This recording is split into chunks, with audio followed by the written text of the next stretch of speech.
नमस्कार, city post live में आपका स्वागत है। मैं हूं श्रीकांत प्रत्युष।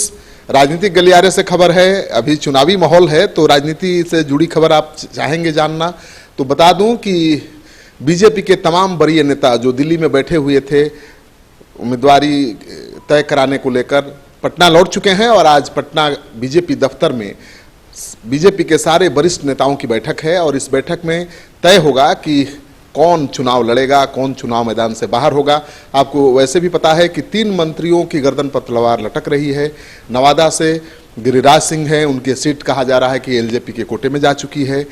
उनको बेगूसराय से लड़ना पड़ सकता है या फिर वो मैदान से बाहर हो सकते हैं।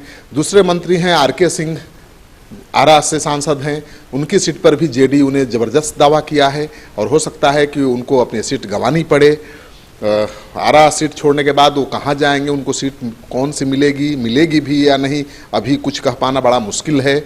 और इसी तरह से तीसरे मंत्री हैं राजीव प्रताप रूढ़ी, उनके बारे में भी खबर चल रही थी कि उनको टिकट नहीं मिलेगा, लेकिन अब सूत्रों के हवाले से जो खबर आ रही है राजीव प्रताप रूढ़ी जरूर चुनाव लड़ेंगे। उनकी जगह किसी दूसरे को छपरा से चुनाव लड़ाने की बीजेपी की कोई योजना नहीं है।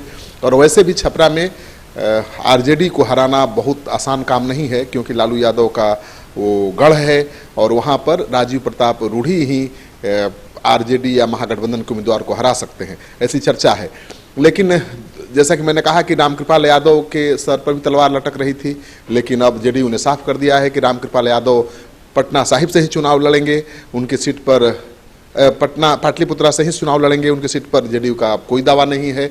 लेकिन आरके सिंह, गिरिराज सिंह जैसे जो मंत्री हैं उनके सर पर तलवार लटक रही है। और तीसरे मंत्री हैं अश्विनी चौबे जो बक्सर से सांसद हैं, उनकी सीट पर भी तलवार लटक रही है और कहा जा रहा है कि उनकी सीट बदल सकती है, वो भागलपुर से चुनाव लड़ सकते हैं।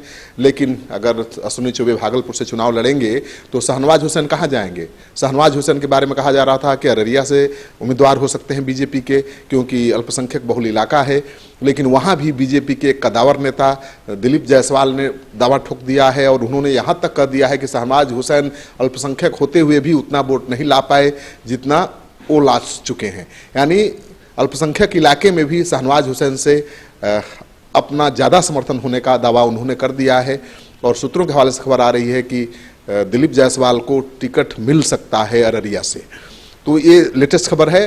जैसे ही अपडेट आएगा आज बीजेपी की पार्टी दफ्तर में बैठक में फैसला होगा, हम आपको बताएंगे।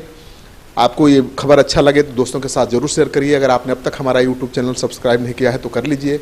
आपका सहयोग समर्थन लगातार मिल रहा है, उसके लिए बहुत बहुत आभार। नमस्कार।